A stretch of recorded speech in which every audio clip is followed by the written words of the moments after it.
Hi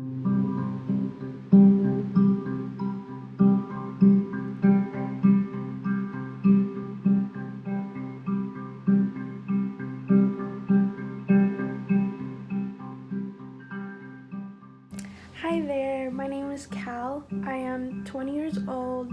I am originally from Ethiopia, but I was born and raised in Sudan. My name is Sharif. I come from Grassinaros. My English name is Darnell Solon Mason. My age is 19 and I'm from Sane Bay First Nations. That's on Ojibwe territory, Treaty 1. I'm Truly Blatt. I'm 17. I'm from Winnipeg, Manitoba. My name is Jerusalem Gabrizgi. I'm 19 years old. I'm originally from Ethiopia but born in Sudan, and I'm attending the U of M as my first year, taking my master's in social work. My name is Kashton Mikish. I'm 22 years old and I live in Winnipeg. My community is Milford, Manitoba. My name is Raisa. I'm 17 years old and I'm from DRC, Congo. My name is Tioluani Oladle. I am originally from Nigeria. I'm 18 years old. My name is Shelby Sinclair. I'm 22 years old and I am a band member of Peningutang First Nation. My name is Salih Salih. I'm born in Sudan. I grew up in Sudan. I came here 2016. Zero English. My name is Bianca. I'm from Rosa River. I grew up in Winnipeg's North End. My pronouns are she, they. I'm Anishinaabe and Cree. I'm 19 years old. My name is Aimable Halisi. I'm from DRC, Congo. I came here in 2012.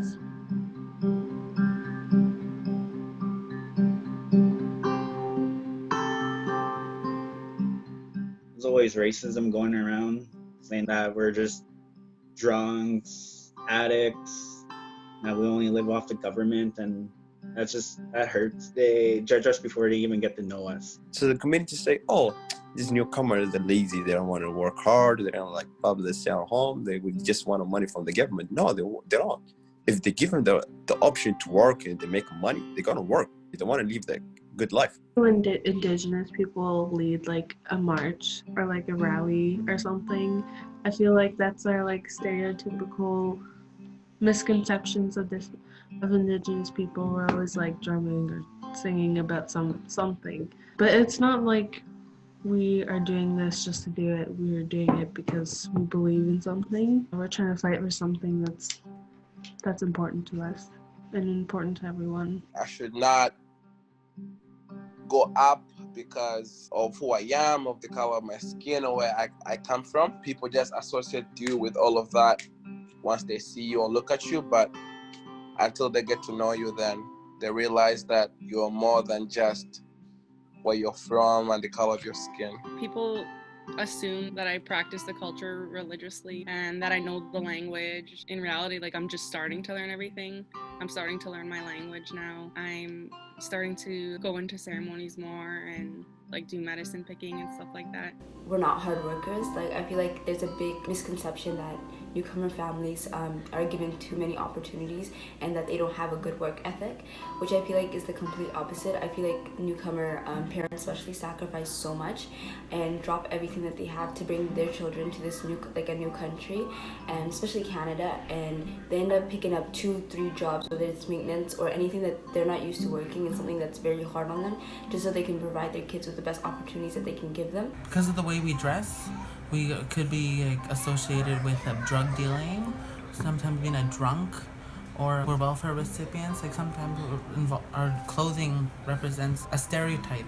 They tend to assume that every newcomer person comes from a poor family or from a struggling family back home, when in reality that's not it, because some families before they're brought here, they had good paying jobs, they had, good lives. They would have been fine regardless if they didn't come here. People being drunk, always drinking and having kids at young ages and not doing well in their education.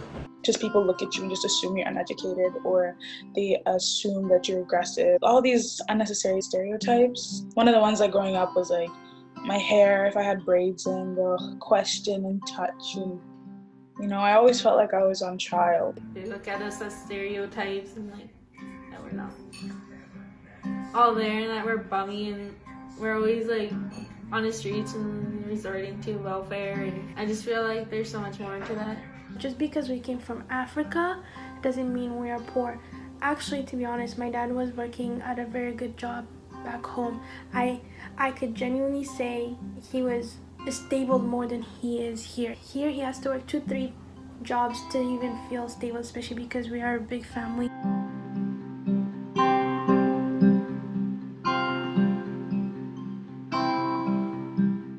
We've been through so much as a people, and so our people are still healing. Even some people just haven't started the healing process.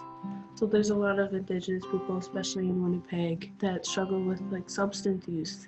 Some of our people just don't know how to start that healing journey. I'm not a lazy guy, the guy sat at home, the waiting money for the government. I'm not this kind of newcomers, people are saying, but we are not. We're working hard, try to make it, try to live like the best life. We came from country that didn't give the opportunity to us, they didn't give us any option to live best life. We live in our like great life now. I'm trying to make it, I'm working hard for it. We're very generous, and that we are the one with nature. We're all kind, loving, and we're just there to support each other. I wish that people would understand that I'm just a child, that I didn't decide where I was born. I just happened to be born in a very, very crucial conditions of life. I shouldn't be judged, or I shouldn't be seen differently because of that, because I didn't ask for any of it. And none of us asked for anything. It just happens. We're just like them. A lot of us live the same as them.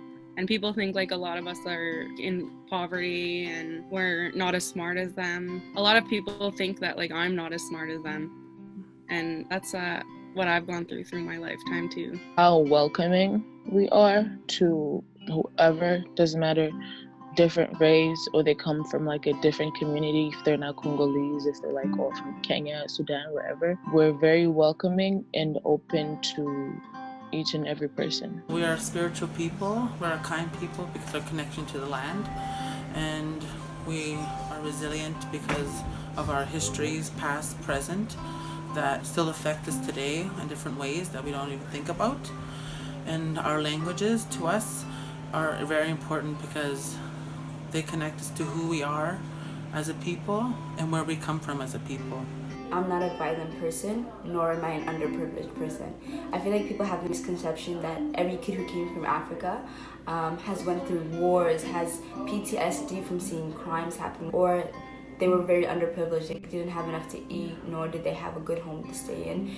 Yes, I came from an underprivileged country, which was Sudan, but at the end of the day, I grew up in a good home. I had a good house to live in. I had enough food to eat, and I never had to see war and crimes, no violence. We have all these natural medicines and how we're always in communities to get together and like trading. So people just assume that I'm very mean or aggressive, and I'm dark skinned, and so they assume like I'm ratchet or something like that. I would prefer people knew that I wasn't like the stereotype. But the uneducated thing is from my parents, especially because my parents have a really thick accent, but my mom and my dad put themselves through school twice, and it's like they're not uneducated, don't speak to them like that.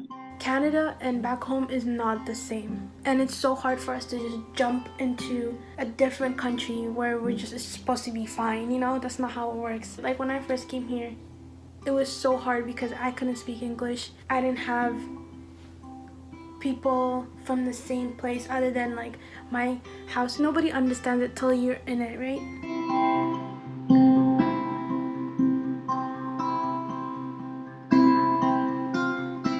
Indigenous people don't really know anything about newcomers and vice versa. Both sides tend to have certain like stereotypes about each other. That's kind of what like brings conflict in between the two, because if they're not taught about any of it, if they're not told, oh, this is who they actually are, then what you're stereotyping them as, it would be way easier because like they're just basing off of what they think newcomers are or what they think Indigenous people are. We live in a peaceful country, so we can live in harmony and peace. We can all like get to know each other, learn about each other and our experiences without them like just assuming that we're all bad. In some way, we do go through the same struggles. One of those struggles being discrimination. Both of us get discriminated against so much that I feel like if we unify, we can help stop that discrimination.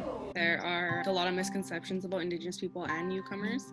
A lot of people also think that Indigenous people and newcomer youth or newcomer people get handouts and a lot of free resources from the government. That's also a myth. So I think it would be good to strengthen relationships between Indigenous people and newcomers because they have a lot in common.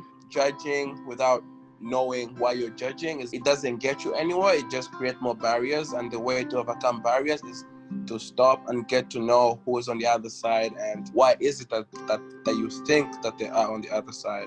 There is a lot of similarities that a lot of Indigenous youth and Indigenous groups went through, and similar life situations, similar life brutality, similar life circumstances. It's like 7 years ago, I was in a school, they cut off my hair, I was being hit by teachers, I wasn't being fed properly, and it's the exact same things that a lot of Indigenous youth and a lot of Indigenous people went through in Canada. I feel like it's important for us to come together because we're both minorities and like marginalized communities. We're stronger together, and it's important for us to build community with each other. Makes us stronger. Important for all minorities to build relationships together because we're minorities, and I think that we have a bond of being minorities that is like unbreakable because we all go through different things, but at the end of the day it's like very similar at the same time. You know, you're stronger together. There's power in numbers.